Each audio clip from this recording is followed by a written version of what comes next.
I'm going to be talking to Ed Hurst, who's an energy economist at the University of Houston, about a decision last week by a federal judge to invalidate offshore Gulf of Mexico leases that could, in fact, some folks are saying, endanger the offshore leasing program. So welcome to the interview, Ed. Thank you. So Ed, what was the reason for the judge invalidating these leases? It was a lease sale, I guess, $191 million lease sale.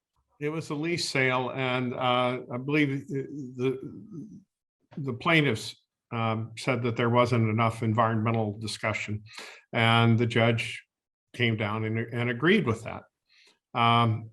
But the issue, I think, really is greater. A lot of the environmental groups seem to be kind of picking off and forum shopping different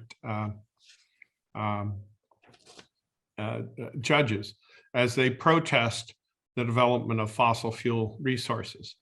And certainly the Gulf of Mexico is a target both for development and environmentalists are very, very concerned about it. Macondo destroyed a huge amount of the wildlife in and around the Gulf of Mexico with that spill and the blowout. Does it portend anything badly for future lease sales? Probably not at this point. It's a temporary roadblock for the oil companies. Now, there is some speculation, and Politico, for instance, was saying this morning that it's unlikely that the administration will be able, or the Department of Interior will be able to undertake a new sale without a 5-year lease plan. The Trump administration had said that it wouldn't develop a new plan. The Biden administration hasn't addressed that issue yet. I mean, is there a chance that, in fact, the Department of Interior will just quietly let this slide, or decide not to, I guess, not to appeal the decision or bring in another 5-year plan? Well, I don't know how that's going to play out. On the one hand, the administration's very concerned about the high cost of fuel right now, and they want to have resources developed.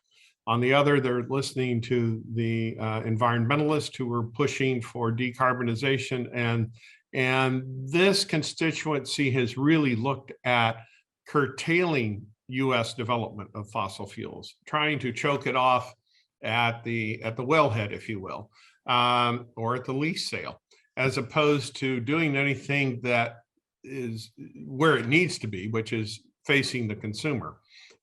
Nobody wants to take on the consumer directly and apply a carbon tax, which is the only way U.S. consumers are going to really change their behavior. Is there any chance that actions like this are going to cause other problems for oil and gas companies in the U.S.? And I'm thinking primarily of access to capital, cost of capital. I mean, doesn't this come under the category of climate risk?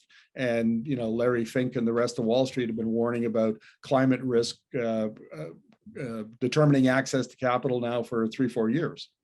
That's absolutely true, but Larry Fink softened his tone with his annual letter just this past month, and said, we will invest if there's a rate of return involved, and folks are making a good faith effort to reduce their carbon footprint.